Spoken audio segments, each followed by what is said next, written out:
फिलहाल रुक करते हैं अगली खबर का। राजस्थान की बात कर लेते हैं, जहां जयपुर ग्रामीण में चुनावी सरगर्मियां तेज हैं और इस बार इस सीट पर चुनावी मुकाबला भी काफी दिलचस्प है, क्योंकि दोनों प्रतिद्वंदी खिलाड़ी रहे हैं। कांग्रेस के प्रत्याशी कृष्णा पुनिया से चुनावी माहौल पर खास बातचीत की हमारे संवाददाता सौरभ तिवारी ने।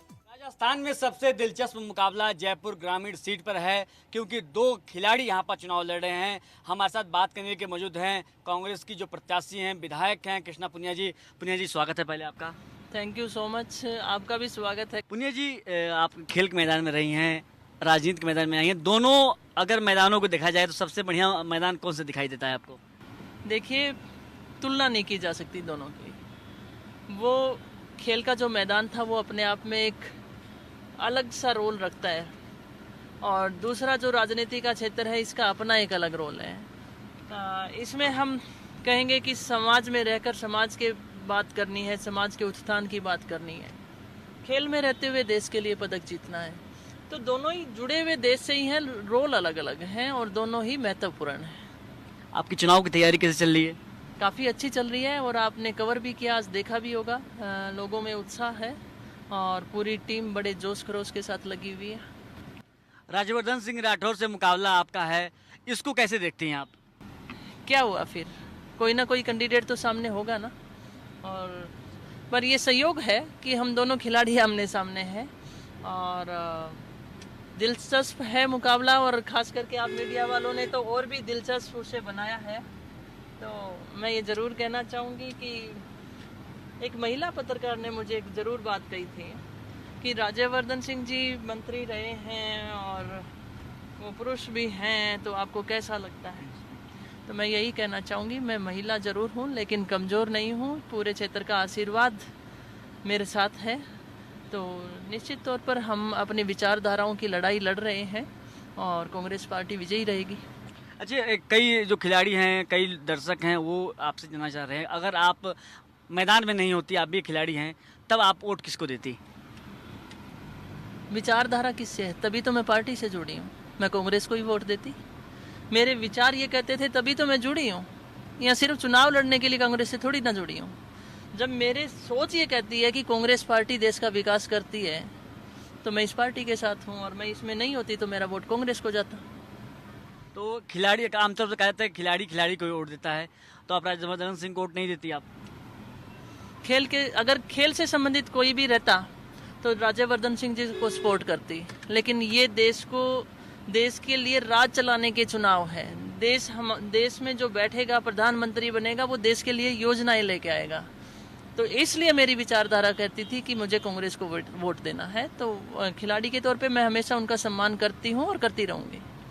चुनाव में वो लगातार राष्ट्रवाद की बात कर रहे हैं, इसको कैसे देखती हैं आप? काउंटर क्या है आपका? ये इन 5 सालों में ही राष्ट्रवाद क्यों है? पहले हम सारे राष्ट्रद्रोही थे क्या? इन 5 सालों में ही ऐसी बात क्यों हो रही है? ये सोचने वाली बात है। इन 5 साल पहले जब बीजेपी राज में आई थी, तब वो बहुत सारे वादे लेके आई थी और उनको पूरा नहीं कर पाई है। उन चीज़ों को ढकने के लिए ये राष्ट्रवाद का नारा दिया जा रहा है। मैं ये पूछना चाहती हूँ, 5 साल पहले हम राष्ट्रद्रोही थे क्या? मुद्दों पे नहीं रहना चाहते, युवाओं को, लोगों को मुद्दों से भटकाने के लिए इस तरीके की बातें की जाती हैं। तो मैडम, ये जो पाकिस्तान के खिलाफ सर्जिकल स्ट्राइक हुई थी, उसके बाद से तो लगातार लोगों के अंदर जो देश प्रेम है, राष्ट्रवाद है, वो लगातार बढ़ता जा रहा है। देखिए, मैं अपनी सेना का सलाम करती हूँ, और हम जब तक अपनी सेना को सलाम नहीं करेंगे, अपनी सेना के प्रति अपनी विश्वास नहीं रखेंगे, तो मैं कहती हूँ कि वो बात ठीक नहीं है। लेकिन कांग्रेस पार्टी के समय में भी इस तरीके की सर्जिकल स्ट्राइक होती रही है। कांग्रेस पार्टी ने हमेशा जनहित की बातें, जन कल्याणकारी योजनाओं के ऊपर, देश को विकास के ऊपर कैसे ले जाया जाए, इनके ऊपर चुनाव लड़ा। देश की सुरक्षा के नाम पर, देश की सेना के नाम पर कभी भी राजनीति नहीं की। यही तो विचारधारा का फर्क है। मैडम, मोदी जी लगातार आरोप लगा रहे हैं आप लोग के ऊपर कि 2008 में भी जब मुंबई पर हमला हुआ था तो सेना तैयार थी, लेकिन आपकी तरफ से आदेश नहीं आया था। इस पर क्या कहेंगे आप? मोदी जी मौजूद थे क्या उस समय जब ये निर्णय लिए जा रहे थे? ऐसे कैसे कह सकते हैं? और कोई भी कंडीशन हो और कोई भी जो जिम्मेदार व्यक्ति हो वो ये चाहेगा क्या उसके देश में तराई तराई मचे? कोई नहीं चाहेगा। जिम्मेदार व्यक्ति के ऊपर बहुत सारी जिम्मेदारियां होती हैं। मैं ये नहीं कहना चाहती कि वो इस तरीके की बयानबाजी क्यों कर रहे हैं, लेकिन आपके माध्यम से ज़रूर ये कहना चाहूँगी कि चुनाव के दौरान ऐसे मुद्दों को ज़्यादा क्यों उकसाया जाता है, मुद्दों से क्यों हटाया जाता है, ध्यान भटकाने का काम क्यों किया जाता है? क्योंकि मैडम ये भी कहा जा रहा है कि क्योंकि आप लोगों ने पाकिस्तान को उस समय मुंहतोड़ जवाब नहीं दिया है, मोदी की सरकार ने पाकिस्तान को औकात दिखाई है। कैसे जवाब नहीं दिया था? कसाब को जिंदा पकड़ा था ताकि सारे के सारे सबूत वो पकड़े जा सकें और दुनिया के सामने बेनकाब किया जा सके इस पाकिस्तान को, और बेनकाब किया था पाकिस्तान को जब कांग्रेस की सरकार थी। क्या ये गलत है? जनता के सामने, दुनिया के सामने बेनकाब किया था। और ये भी तो आरोप लग रहा है कि आप लोगों ने बिरयानी खिलाई थी बैठा के कसाब को। कमाल करते हो, मोदी जी खुद जाके बिरयानी खा जाते हैं बिना बताए, और कांग्रेस बिरयानी खिलाती थी। कब तक आप भी ऐसी बातें करते रहोगे कि उन्होंने बिरयानी खिलाई थी? गए थे खुद बिरयानी खाने। भोपाल में सबसे दिलचस्प मुकाबला होने जा रहा है प्रज्ञा ठाकुर और दिग्विजय सिंह का, कैसे देखती हैं आप? ये मुकाबला मैंने मेरे चुनाव से रिलेटेड भी कहा और वहाँ के लिए भी कहती हूँ। देश की जनता ने विचार वापस कांग्रेस के ऊपर किया है। मध्य प्रदेश में भी आपने देखा है कि कांग्रेस के पक्ष में राज्य सरकार में अभी कांग्रेस की सरकार है। जब विधानसभा के इलेक्शन थे तो जनता ने पक्ष में, कांग्रेस के पक्ष में दिया था, और अब भी आगे भी केंद्र के लिए भी जनता जो है कांग्रेस के पक्ष में मतदान करेगी।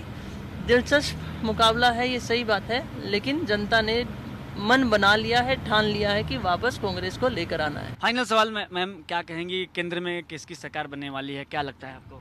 कांग्रेस की सरकार बनने वाली है। प्रधानमंत्री कौन बनेगा? जो हमारे नेता तय करेंगे।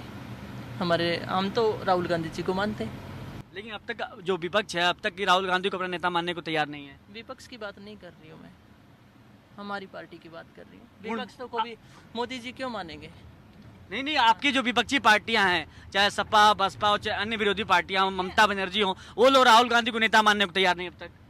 वो उनकी मर्जी ना। हमारी पार्टी हमारे नेता राहुल गांधी जी को मानती है और हम सारे एकजुट होकर उनके नेतृत्व में चुनाव लड़ रहे हैं। हम राहुल गांधी जी को अपना नेता मानते हैं। चलिए, धन्यवाद मैडम, आपने टाइम दिया हमें। तो ये थे हमारे साथ कांग्रेस की प्रत्याशी कृष्णा पुनिया जी, जिनको विश्वास है कि देश में कांग्रेस की सरकार आएगी और जयपुर ग्रामीण सीट पर ये चुनाव जीतेंगी। अब तो ये जनता तय करती है कि जनता किस पर भरोसा करती है, बीजेपी या कांग्रेस पे। कैमरामैन चंदन के साथ सौरभ तिवारी, सुदर्शन न्यूज, जयपुर ग्रामीण।